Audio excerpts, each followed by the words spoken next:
Hello, traders. FX Pip Collector here. Today is Friday, June 13th, and this is my analysis for the US dollar index. If you haven't done so yet, definitely do check out my free Discord channel. It's a link down here in the corner at the end of the video. And make sure to take a look at my website, fxpipcollector.com. Watch the video on my home screen to learn more. So anyways, we're on the 4 hour time frame. We definitely did have a break up on the 4 hour time frame, a pretty strong break also. But we definitely need to realize that the daily definitely hasn't broken up. The weekly and the monthly are definitely all still down.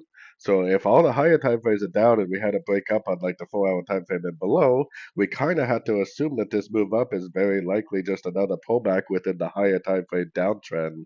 So we definitely want to put our Fibonacci on there. We definitely want to look for three waves up to a fib level, and we definitely want to assume, unless it goes up and breaks structure, that anything we see to the upside is nothing more than a pullback within a downtrend.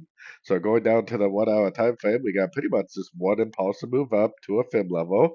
Obviously, this is a pretty important resistance area too, and I would assume that it's likely to make some sort of a three-way pattern. So if we see something like this, like an A, a B, and a C, up to one of these fib levels, and then we see an impulsive move down, that would definitely be the sort that I would be looking for via the dollar pairs themselves.